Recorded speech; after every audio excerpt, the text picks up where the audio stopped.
بسم اللہ الرحمن الرحیم بسم اللہ الرحمن الرحیم۔ السلام علیکم ورحمۃ اللہ وبرکاتہ۔ امید ہے آپ تمام احباب خیر و عافیت سے ہوں گے۔ آج جلال انسانی کا سبق نمبر 154 ہے اور اس سبق سے سورۃ الممتحنہ شروع ہو رہی ہے۔ تو آج کے سبق میں ہم اس سورت کا تعارف، شان نزول اور وجہ تسمیہ کا بیان پڑھیں گے۔ سورۃ الممتحنہ مدنیۃ 13 آیۃ۔ سورہ ممتحنہ جو ہے یہ مدنی سورت ہے اور اس کی 13 آیات ہیں۔ عزیز طلبہ، سورۃ الممتحنہ کا نام ممتحنہ اسی لیے رکھا گیا ہے کیونکہ اس سورت کے اندر مومنہ عورتوں کے امتحان کا ذکر ہے، اسی لیے اس کا نام ممتحنہ ہی رکھ دیا گیا۔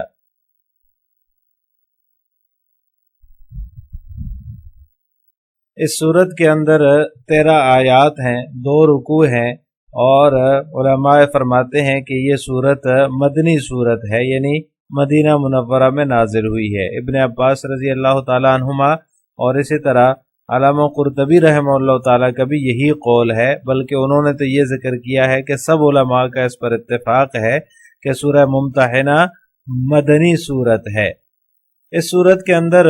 کافروں کے ساتھ مسلمانوں کو دوستی رکھنے سے منع کیا گیا ہے، اور ان عورتوں کا ذکر ہے جو اسلام لانے کے بعد ہجرت کر کے مدینہ آ جائیں۔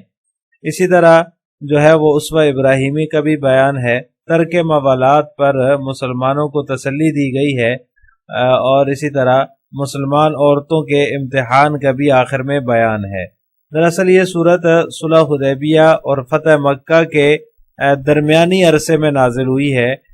یہ جو واقعات ہیں صلح حدیبیہ اور فتح مکہ جو ہیں، ان کا تعارف جو ہے سورہ فتح میں ہوا تھا۔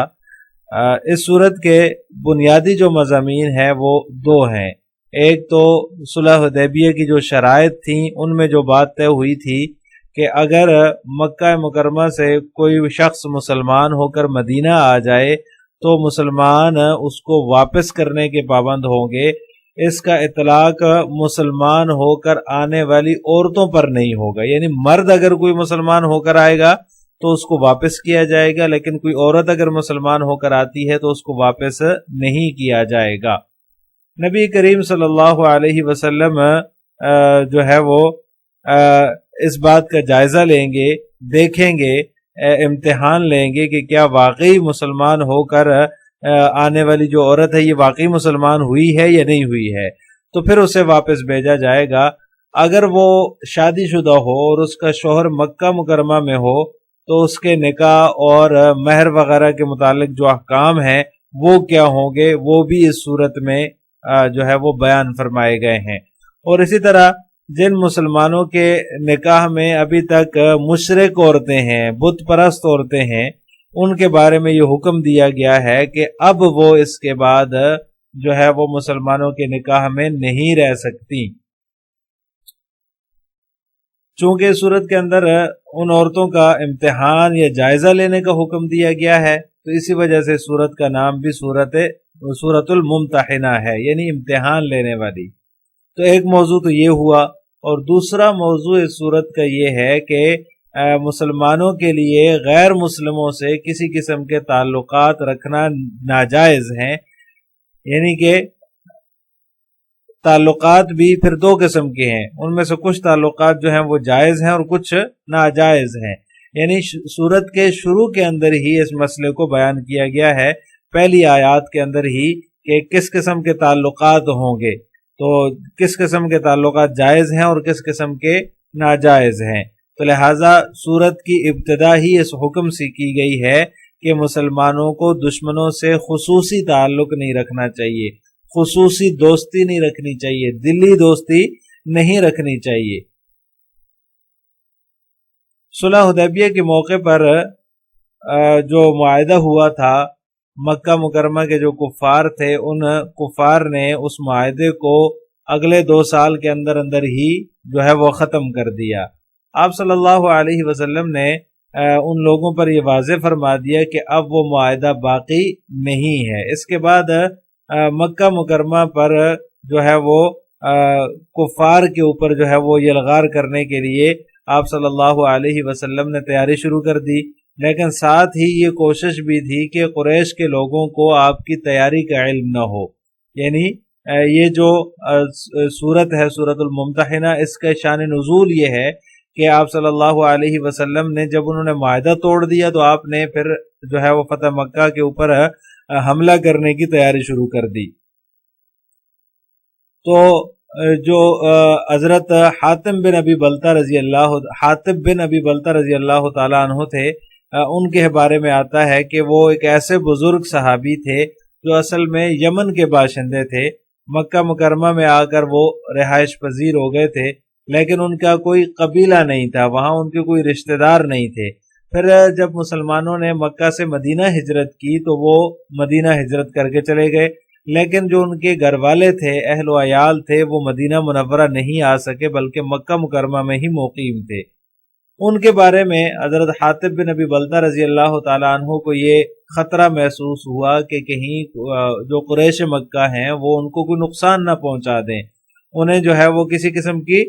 تکلیف میں نہ مبتلا کر دیں، ان پر کوئی ظلم نہ کر دیں۔ دوسرے مہاجرین صحابہ جو تھے ان کے اہل و عیال مکہ مکرمہ میں تھے، لیکن انہیں اس بات سے اطمینان تھا کہ ان کا پورا قبیلہ وہاں موجود ہے، تو کسی قدر ان کو یہ اطمینان حاصل تھا، لہٰذا ان کا قبیلہ ان کے اہل و عیال پر جو ہے وہ ظلم و ستم نہیں ڈالنے دے گا، ان کافروں کو ظلم سے جو ہے وہ روکے گا اور ان کے ظلم سے ان کے اہل و عیال کا تحفظ کرے گا۔ لیکن حضرت حاتب بن ابی بلتہ رضی اللہ تعالیٰ عنہ کو یہ تحفظ حاصل نہیں تھا۔ اسی دوران ایک واقعہ یہ پیش آیا کہ ایک سارا نامی عورت تھی جو گائیکا تھی، گانا بجانے کا کام تھا اس کا، اور وہ اسی سے کماتی تھی۔ مکہ مکرمہ میں جب عیاشی تھی، جو قریش مکہ تھے وہ عیاشی کرتے تھے، محفلیں جماتے تھے، اس کو گانے کے لیے بلاتے تھے تو اس کی کمائی ہو جاتی تھی وہاں سے۔ وہ مدینہ منورہ آئی، لیکن مسلمان ہو کر نہیں آئی بلکہ وہ مدد طلب کرنے کے لیے آئی۔ آپ صلی اللہ علیہ وسلم سے اس نے مدد طلب کی کہ میں جو ہے وہ پہلے تو قریش مکہ چونکہ عیش و عشرت میں تھے، وہاں میں گانا بجانا کرتی تھی، ان کی محفلیں جو ہے وہ بڑی ہی پر رونق ہوتی تھیں، وہ مجھے بلاتے تھے گانے بجانے کے لیے، تو میرا جو ہے وہ گزر بسر ہو جاتا تھا۔ لیکن اب چونکہ جب بدر کا مارکہ ہو چکا ہے اور بدر کے مارکے کے بعد جو ہے وہ قریش کے اندر ایک جو ہے وہ تباہی مچی ہوئی ہے اور ان کی جو محفلیں ہیں وہ ویران ہو چکی ہیں، وہ رونقیں ختم ہو چکی ہیں، تو اب مجھے کوئی گانے کے لیے نہیں بلاتا، تو اس لیے آپ صلی اللہ علیہ وسلم سے وہ مالی امداد حاصل کرنے کے لیے مدینہ منورہ آئی۔ تو آپ صلی اللہ علیہ وسلم نے بنو عبد المطلب کو یہ حکم دیا، بلکہ یہ ترغیب دی کہ اس کی کچھ مدد کر دیں، تو وہ کچھ کپڑے اور نقدی لے کر وہاں سے چلی گئی، اس کو رخصت کر دیا گیا۔ حضرت حاتب بن ابی بلتہ رضی اللہ تعالیٰ عنہ جو تھے، جن کے بارے میں نے ابھی ذکر کیا، ان کو یہ خطرہ تو تھا کہ مکہ کے جو کفار ہیں وہ میرے گھر والوں کو، میرے اہل و عیال کو جو ہے وہ تکلیف پہنچائیں گے، ظلم کریں گے، تو انہوں نے جو ہے وہ اس عورت کو جو مکہ مکرمہ واپس جا رہی تھی ایک خفیہ خط جو ہے وہ دے دیا ان کو، اور اس کو یہ کہہ دیا کہ یہ قریش مکہ تک پہنچا دینا۔ اس خط کے اندر آپ صلی اللہ علیہ وسلم کے حملے کی تیاریوں کے بارے میں درج تھا کہ آپ صلی اللہ علیہ وسلم جو ہے وہ مکہ مکرمہ پر یلغار کرنا چاہتے ہیں، حملہ کرنا چاہتے ہیں۔ انہوں نے یہ سوچا کہ میں جو ہے وہ آپ صلی اللہ علیہ وسلم کی تیاریوں کی اطلاع قریش مکہ کو دوں گا تو اس کے بدلے میں وہ میرے گھر والوں پر، میرے اہل و عیال پر کوئی ظلم نہیں کریں گے، ان کا خیال رکھیں گے، ان کا تحفظ کریں گے، یہ گویا کہ ایک میری طرف سے احسان ہو جائے گا، اس احسان کی وجہ سے وہ میرے اہل و عیال کے ساتھ نرمی کا معاملہ کریں گے۔ تو انہوں نے وہ خط جو ہے وہ اس سارا نامی عورت کے حوالے کر دیا کہ وہ قریش کے سرداروں تک پہنچا دے۔ ادھر اللہ تبارک و تعالیٰ نے آپ صلی اللہ علیہ وسلم کو وحی کے ذریعے اطلاع دے دی کہ سارا نامی جو عورت ہے وہ ایک خفیہ خط لے کر جا رہی ہے اور خاخ کے مقام تک پہنچ چکی ہے، روضہ خاخ ایک جگہ کا نام ہے، وہاں تک وہ پہنچ چکی ہے۔ تو آپ صلی اللہ علیہ وسلم نے 3 صحابہ کرام کو اس کے پیچھے جو ہے وہ روانہ فرمایا، حضرت علی رضی اللہ تعالیٰ عنہ، حضرت مرسد اور حضرت زبیر رضی اللہ تعالیٰ عنہم کو کہ وہ اس عورت کا پیچھا کریں اور اس سے وہ خط برآمد کریں اور واپس لے کر آئیں۔ یہ حضرات جب وہاں پہنچے، انہوں نے وہ خط برآمد کر لیا تو اس میں اس عورت نے بتایا کہ حضرت حاتب بن ابی بلتہ رضی اللہ تعالیٰ عنہ نے مجھے یہ خط دیا ہے۔ تو حضرت حاتب رضی اللہ تعالیٰ عنہ سے پوچھا گیا تو انہوں نے معذرت کر لی اور اپنی اس غلطی کی وجہ بھی بیان کی کہ میں یہ اپنی طرف سے ایک احسان کرنا چاہتا تھا مکہ کے کفار پر، تاکہ وہ میرے اہل و عیال کو کسی قسم کا کوئی نقصان نہ پہنچائے۔ ان کی نیک نیتی کی وجہ سے ان کی اس غلطی کو معاف کر دیا گیا، آپ صلی اللہ علیہ وسلم نے معاف کر دیا۔ تو اسی واقعے کے ضمن میں جو ہے وہ اسی کے شان نزول میں یہ جو ابتدائی آیات ہیں، یہ مفسرین نے ان کا شان نزول یہی ذکر کیا ہے کہ یہی جو واقعہ تھا جو حضرت حاتب نے ان کو اطلاع دینے کی کوشش کی اور پھر وہ ان کا خط پکڑا گیا اور انہوں نے اپنا عذر پیش کیا، نیک نیتی پر مبنی ہونے کی وجہ سے ان کو معاف کر دیا گیا۔ تو اس وجہ سے اللہ تبارک و تعالیٰ نے اس کی شروع کی جو آیات ہیں لا تتخذوا عدوی وعدوکم، کہ ان کو اپنا جو ہے وہ میرے دشمن کو اور تمہارے دشمن جو ہے اس کو دوست نہ بناؤ، ان کے ساتھ جو ہے وہ اس طرح کے مراسم نہ رکھو۔ تو یہ جو واقعہ تھا حضرت حاتب بن ابی بلتہ رضی اللہ تعالیٰ عنہ کا، یہ اس سورت کا شان نزول ہے، اسی وجہ سے یہ سورت نازل ہوئی ہے۔ لہٰذا پچھلی صورتوں کے ساتھ ہے اس کا ربط اس طرح سے ہو جائے گا سورہ ممتحنہ کا سورہ مجادلہ اور سورہ حشر کے ساتھ ہے کہ ان دو صورتوں کے اندر جو ہے وہ منافقین کے اوپر زجر تھی، اب ان مومنین پر جو کامل مومن تھے علی سبیل التنزیل جو ہے وہ زجر فرمایا گیا ہے کہ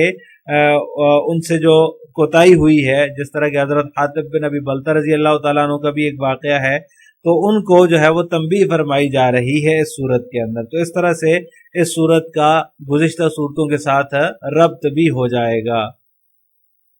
تو انہوں نے جو یہ اطلاع کفار مکہ کو دینے کی کوشش کی، چونکہ ایک جنگی راز تھا یہ، تو اس پر جو ہے اللہ تبارک و تعالیٰ نے اس کی ابتدائی آیات کے اندر یہ زجر فرمائی،